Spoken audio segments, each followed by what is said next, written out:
Bismillahirrahmanirrahim. Assalamualaikum warahmatullahi wabarakatuh.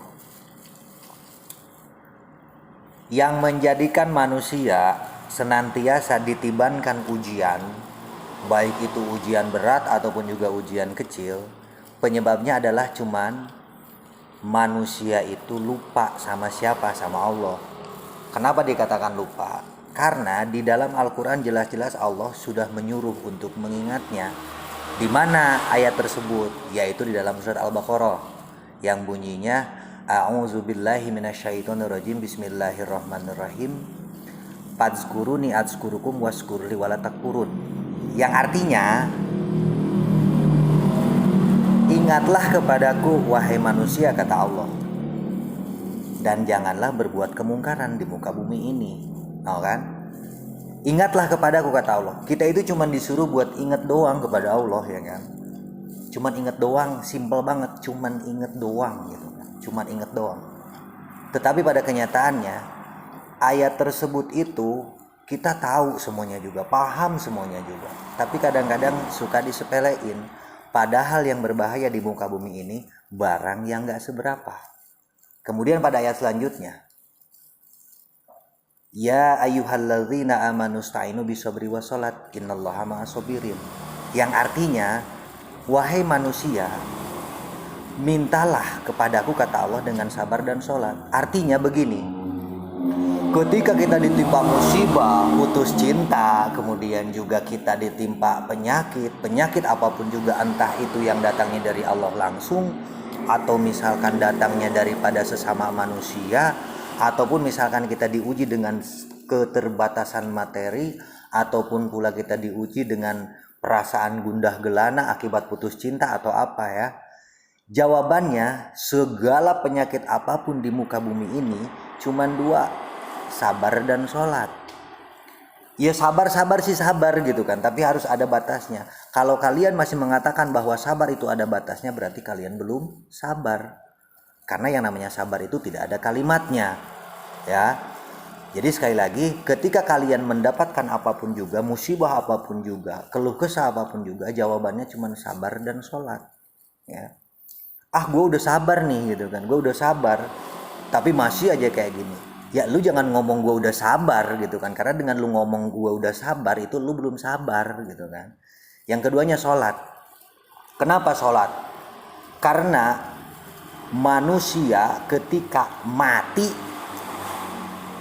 yang pertama ditanya sama malaikat munkar wa nakir itu adalah sholat, ya kan. Nah sekarang kita boro-boro sholat, ya kan. Ketika datang duhur, kita lagi jalan-jalan di jalan tol.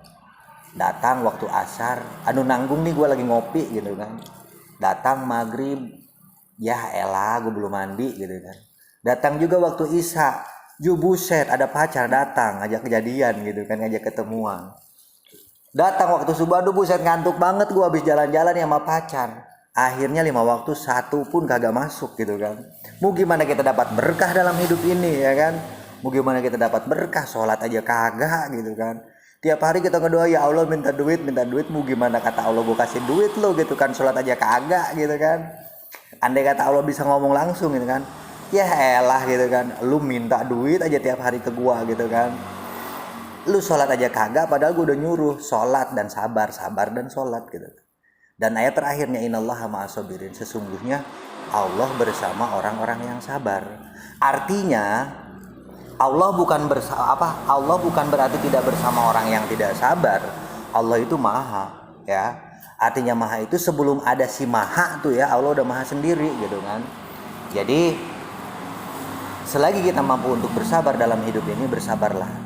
Dan selagi kita mampu untuk melakukan apapun di muka bumi ini, pekerjaan apapun juga di muka bumi ini, dengan penuh kesabaran, insya Allah hasilnya akan baik gitu kan. Nah tinggal pertanyaannya, lu mau apa enggak bersabar gitu kan.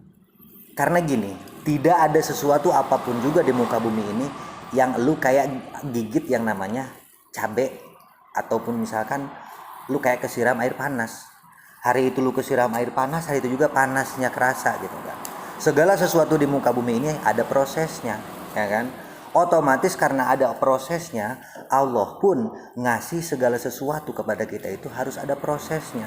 Pertama, Kayak ibarat lu mau ngaji, nggak mungkin lu langsung bisa ngaji begitu aja. Minimal lu wudu dulu lah, pakaiannya yang rapi, yang bersih lah, minimal bersih lah ya kan, dari hadas, baik itu najis mukhafafah, najis mughalladho, atau misalkan najis mutawasito.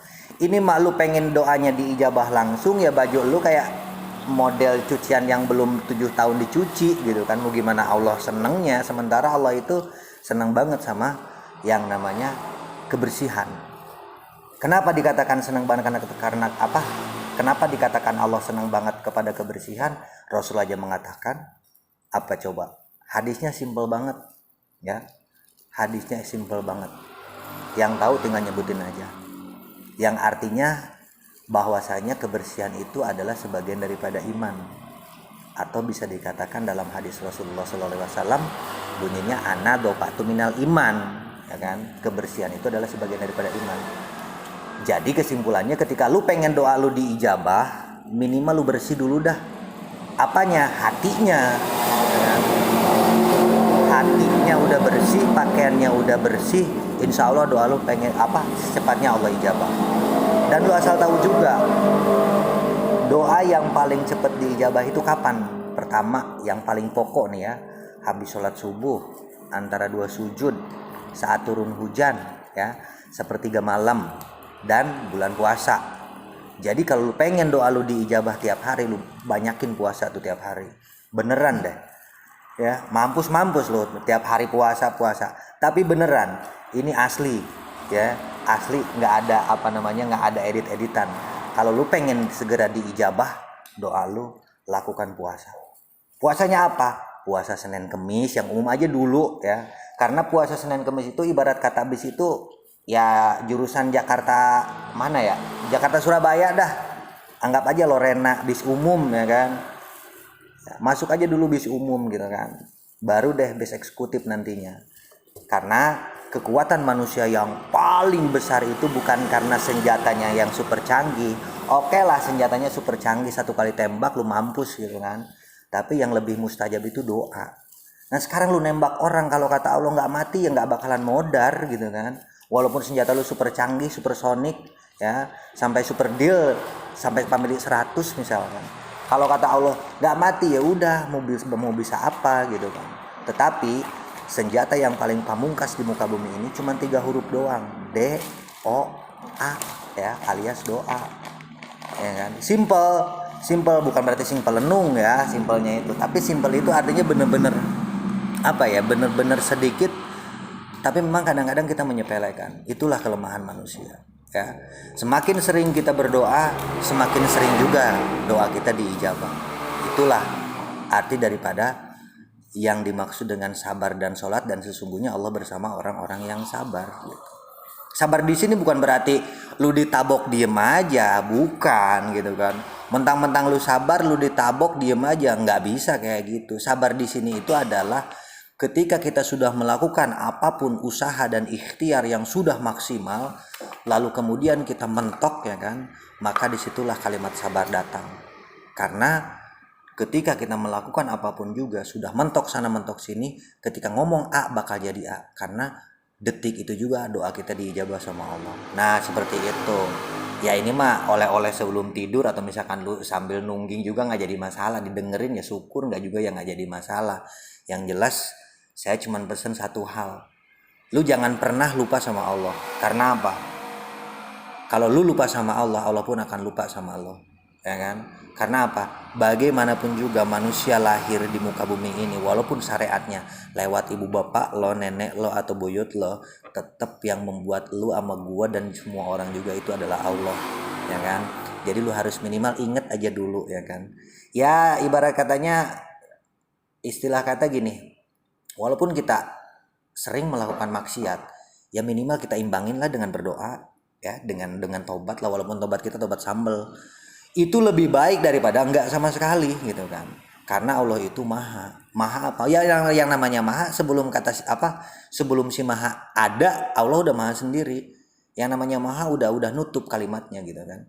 Jadi lu jangan pernah berputus asa dalam hidup ini untuk selalu berdoa dan untuk selalu mengharap yang namanya rahmat Allah. Karena sesungguhnya ketika lu berputus asa daripada rahmat Allah, disitulah titik nol lu terjadi. lu diasingkan sama Allah, lu juga didiemin sama Allah, lu juga dicuekin sama Allah. Emang enak? Logika aja dulu, jangankan dicuekin sama Allah, dicuekin sama manusia aja gedeknya minta ampun, ya kan? Apalagi dicuekin sama Allah. Sebelum lu dicuekin sama Allah, segeralah ingat kepada Allah, ya kan? Karena apa? Wajah kita boleh preman, wajah kita boleh kayak rampok gitu kan, wajah kita boleh kayak apapun gitu kan, kayak Wiro Sableng, kayak 212 gitu kan, tapi hati kita tetap harus Hello Kitty kepada Allah, ya kan? Boleh dah wajah kita itu cakep, ganteng, jelek, hitam, putih dan lain sebagainya, tapi tetap semuanya itu tidak akan terjadi, semuanya itu tidak akan pernah ada jika tidak ada Allah. Jadi kesimpulannya, lu harus sering-seringlah mengingat Allah. Banyak mengingat Allah, maka Allah pun akan mengingat lo. Ketika Allah sudah dekat sama lo, lu minta apapun, jangankan cuma minta duit ratusan miliar, triliun dan lain sebagainya, atau samiliar malahan ya. Lu minta dunia ini aja Allah kasih, ya. Lu minta dunia ini aja Allah kasih. Yang penting syaratnya satu, kata Allah. Lu jangan pernah berbuat kemungkaran di muka bumi ini, ya kan? Contoh, Allah udah menyempurnakan, bikin dunia ini indah, semuanya serba indah. Lu hancurin, pakai roket kek, pakai bom atom kek, pakai apa? Emang pantas kayak gitu? Allah kan langsung protes. Lu goblok amat katanya. Gue udah ciptain dunia ini indah banget, lu malah rusak katanya gitu. Dan benar kata Rasulullah, kiamat itu terjadi bukan karena kesalahan siapapun, tetapi karena kesalahan manusia itu sendiri. Ya. Ingat sekali lagi, kiamat itu terjadi bukan karena kesalahan siapapun, tetapi karena perbuatan manusia itu sendiri. Ya, apa yang sudah Allah ciptakan yang lu rusak, gitu. Allah itu tidak menyukai yang namanya kerusakan. Allah itu tidak menyukai yang namanya kemungkaran. Terus kalau misalnya ada pertanyaan nih, misalkan ada pertanyaan kayak gini nih, lu tahu nggak siapa yang bakal masuk surga sama yang masuk neraka? Ya, misalkan kayak gitu ada pertanyaan nih ya. Ini gue jawab. Nah, siapa yang bakal masuk surga, siapa yang bakal masuk neraka? Kalimatnya satu. Dengerin baik-baik. Barang siapa yang mengikuti perintahku, kata Allah, dan menjauhi laranganku, kata Allah, maka surga aku jaminkan untukmu. Satu. Ya. Jadi siapa saja manusia yang menjalankan perintah Allah, mengikuti perintah Allah dan menjauhi larangan Allah, maka dialah yang bakal masuk surga. Jadi di situ tidak dicantumkan apakah itu pejabat, apakah itu polisi, TNI, rakyat jelata, presiden, wakil presiden atau siapapun. Tidak. Atau ulama jegut sampai jenggotnya nyampe lutut ya, tidak dicantumkan di situ. Tapi yang Allah jaminkan siapa yang masuk surga itu adalah barang siapa yang mengikuti perintahku, kata Allah, dan menjauhi laranganku, maka surga aku jaminkan untukmu, ya kan? Nah, jadi jelas kan? Lu tahu siapa yang bakal masuk surga? Yang bakal masuk surga itu siapa saja yang menjalankan perintah Allah dan menjauhi larangan Allah, dialah yang berhak masuk surga. Lantas siapa yang masuk neraka? Ya kebalikannya daripada itu. Berarti yang tidak menjalankan perintah Allah, yang tidak juga menjalankan semua apa yang Allah perintahkan, itulah yang bakal masuk neraka, gitu kan. Allah itu simpel loh. Allah itu simpel. Kenapa simpelnya? Gini. Kata Allah, gue udah nyiptain 2 tempat, ya.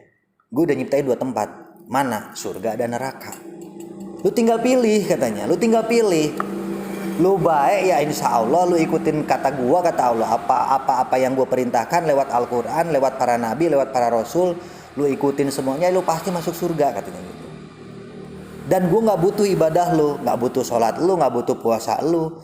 Sholat buat lu, ibadah buat lu, gua mah nggak butuh, kata Allah, ya kan?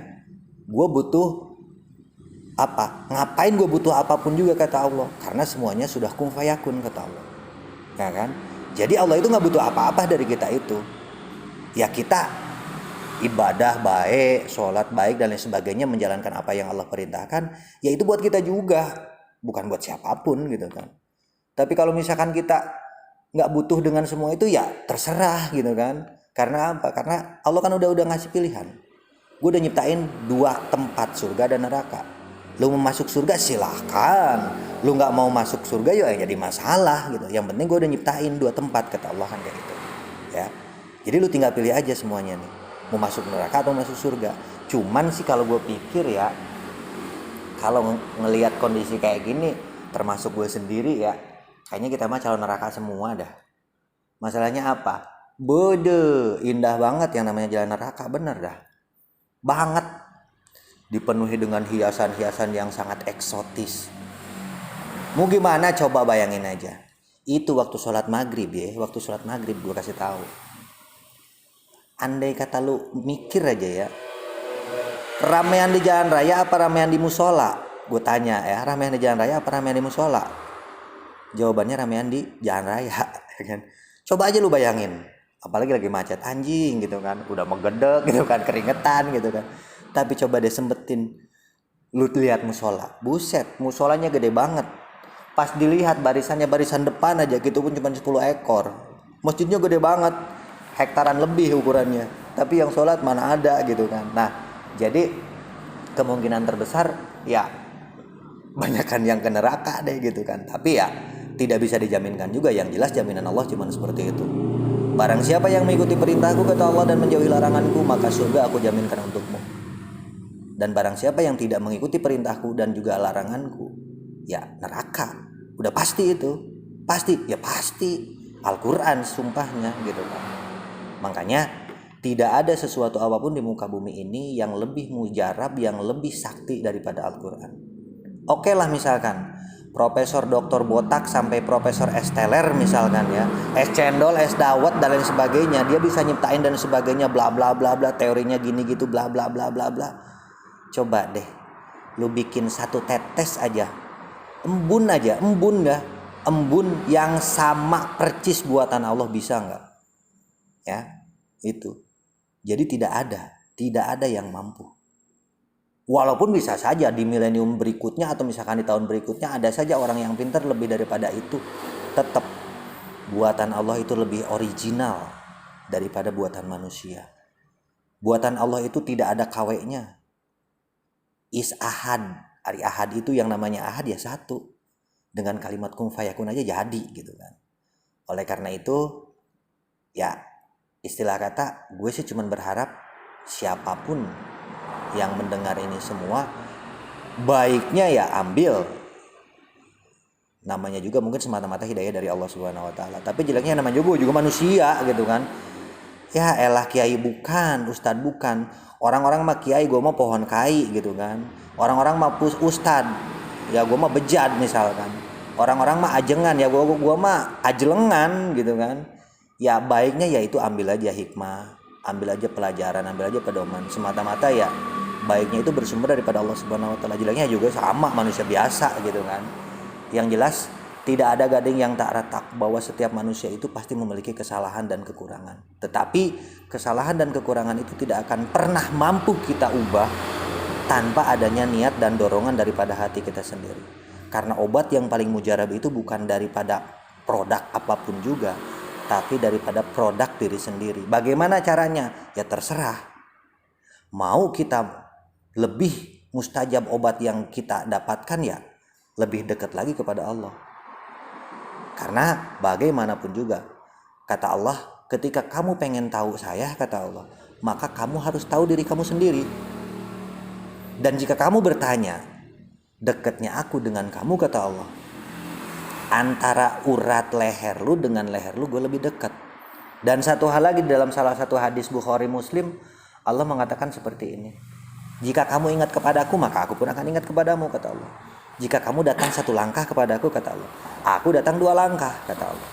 Dan jika kamu datang kepadaku sambil berjalan, maka aku akan datang kepadamu manusia sambil berlari. Andai kata lu manusia datang kepada gua, kata Allah, dengan berlari, ya, gua akan datang kepada lu itu secepat kilat. Bayangin aja, mau gimana nggak murahnya Allah sama kita, mau gimana nggak sayangnya Allah sama kita. Tapi kadang-kadang ya kita lupa. Itulah manusia, human being, ya, yang selalu memiliki kekurangan, yang selalu memiliki kelemahan. Tapi semua kelemahan dan kekurangan manusia itu akan habis jika kita mau merubahnya. Yang jelas tidak ada sesuatu di muka bumi ini yang instan. Cuman ada mie instan doang, harganya 3.000 perak doang tuh di warung ya. Selain daripada itu nggak ada yang instan, nggak ada yang instan. Gue jamin nggak ada yang instan. Semuanya perlu proses. Lu bayangin deh, satu biji nasi yang lu makan itu prosesnya luar biasa. Prosesnya luar biasa. Dari mulai apa coba? Sawahnya dibajak dulu, bla bla bla bla, sampai tumbuh padi, ya kan? Tumbuh padi, berbuah. Belum bisa lu makan, terus aja prosesnya, berbuah, menguning. Udah menguning, dipanen, dijemur terus sampai apa? Baru deh digiling ke pabrik beras. Dari pabrik beras belum lu bisa makan juga, dikemas. Ya kan, dikemas, dijual, lu beli. Udah dibeli belum juga bisa lu makan, ya kan? Lu cuci dulu, pasak lagi menjadi nasi. Belum lu bisa makan juga karena panas. Mau gimana lu makan nasi panas, lu makan ya mampus lidah lo gitu kan. Nah, jadi segala sesuatunya itu ibarat kata nasi. Semuanya itu adalah perlu proses. Dan yang satu hal yang gue catat, bahwasanya semua yang terjadi di muka bumi ini adalah memang proses yang terus berkepanjangan, yang tiada akhir sampai kiamat tiba. Karena apa? Karena manusia memiliki sebuah kekurangan, selalu tidak puas dengan apa yang kita dapatkan detik ini. Itulah manusia. Makanya gue harap mudah-mudahan aja dengan adanya ya beberapa kalimat yang gue ucapkan bukan berarti mendiskriminasi ataupun juga apalah gitu kan. Ini mah cuman bertukar pikiran aja, kita berbagi cerita, mudah-mudahan daripada cerita ini walaupun sebentar ada manfaatnya buat kita. Yang jelas tidak ada sesuatu yang sempurna di muka bumi ini. Manusia adalah makhluk yang sempurna Allah ciptakan, tetapi memiliki berbagai banyak kekurangan. Kekurangan manusia itu akan mampu kita tutupin apabila kita selalu berusaha untuk apa? Mendekatkan diri kepada Allah. Selalu mendekatkan diri kepada Allah dengan pasrah. Berdoa ikhtiar ya. Karena berdoa doang tanpa ada ikhtiar ya gak bakalan nyampe. Pasrah doang, lu ditonjok diem aja gitu kan, padahal lu gak salah, ya mampus ya kan. Makanya ikhtiar yang paling utama, hasilnya nomor 100 sekian. Yang wajibnya itu usaha. Daripada hasil usaha yang kita lakukan ya jangan kita berharap lebih. Biarkan Allah yang menentukan. Berharaplah kepada Allah, jangan berharap kepada manusia. Sebab apa? Ketika berharap kepada manusia, itu akan gedek hasilnya. Tapi ketika berharap kepada Allah, walaupun hasilnya tidak sesuai dengan apa yang kita harapkan, minimal kita merasa tenang. Karena Allah Karena Allah itu tahu yang terbaik buat kita. Kan di dalam Al-Quran Allah berkata, tauan gua, tauan elu, kata Allah. Ya. Jika memang tauan lu, coba deh buat satu ayat aja yang mirip dengan buatan gua, kata Allah. Dan satu hal lagi, Allah itu memiliki sifat Rahman dan Rahim, artinya penyayang dan pengasih. Nah, pertanyaan gue cuma satu, lu udah penyayang, udah pengasih belum sama manusia? Jangan nama pacar aja, sayang kepala lu peang. Zaman sekarang mah nggak butuh cukup sayang doang, duit yang berbicara, anjir. Ya kan, kalau sayang doang mah 2 kali sayang 7 tronton gue bisa datengin tuh yang namanya sayang. Sayang kan itu sarang, ada sarang burung, sarang ayam, sarang itik, gue datangin dah pokoknya mah. Nah, yang namanya kasih sayang Allah itu adalah universal. Artinya universal itu tidak melihat apakah dia warna kulitnya hitam, jelek atau apa dan sebagainya, apakah dia ibaratnya orang Islam atau apakah dia apapun juga, semua kasih sayang Allah itu universal untuk semuanya, satu untuk semuanya, ya. Karena apa? Karena ya Rahman, ya Rahim, Maha Pengasih dan Maha Penyayang. Nah, kita sebagai manusianya sama Allah kita pengen disayang, sama Allah pengen dikasihi. Kita sesama manusia nggak pernah mengasihi, ya kan? Arti kata mengasihi nggak perlu aneh-aneh, ya, nggak perlu aneh-aneh. Kita sesama temen aja dulu. Ketika kita punya teman, jangan datang kepada teman kita itu saat teman kita itu banyak segala, banyak duitnya, banyak hartanya, jangan. Tapi datanglah kepada teman kita itu saat teman kita itu nggak punya apa-apa. Karena biasanya saat kita datang kepada teman yang banyak hartanya, banyak duitnya, banyak segalanya, itu hanya akan sebentar, tidak akan teringat lagi. Justru kenangan yang paling indah itu saat kita punya teman yang tidak punya apa-apa. Saat teman kita nih nggak punya apa-apa, kita datang. Walaupun cuman rokok sebatang berdua nih ya, kopi segelas berdua. Saat kita ingat udah udah pada semuanya udah pada sukses, dua-duanya pada sukses misalkan. Kerasa banget, ya buset, gue di pohon ceri tuh sama si A tuh ya kan, ngerokok sebatang berdua, kopi segelas berdua. Nah sekarang teringat terus. Tapi saat kita datang kepada teman yang banyak hartanya, banyak ini itunya dan sebagainya, itu hanya akan sebentar saja bertahannya. Tidak ada kenangan yang indahnya. Ya, karena sesungguhnya arti teman yang sebenarnya bukan karena apapun. Arti teman sebenarnya yang lahir dari dalam hati sanubari. Ya, bukan dari harta, bukan dari pangkat, bukan dari jabatan, bukan dari ganteng, bukan dari cantik, bukan dari dia bermobil mewah, bukan pula dia nggak punya apa-apa. Arti teman yang sejati itu adalah teman yang datang dari kata hati kita sendiri. Nah seperti itu. Yang jelas gue doakan semoga semuanya sukses, berkah, panjang umur, tercapai segala cita-citanya. Yang jelas segala apapun yang gue ucapkan intinya cuma satu, perbanyaklah ingat kepada Allah. Sesungguhnya Allah bersama orang-orang yang sabar, dan sesungguhnya Allah bersama orang-orang yang ingat kepadanya. Ya, itu aja patokannya. Yang jelas terima kasih. Mohon maaf bila ada kekurangan, gue juga sebagai manusia biasa. Ya ini mah ya kita bercerita-cerita aja. Yang jelas mudah-mudahan ada hikmahnya buat semuanya. Ya, sampai ketemu lagi ntar suatu saat, mudah-mudahan kita panjang umur. Assalamualaikum warahmatullahi wabarakatuh.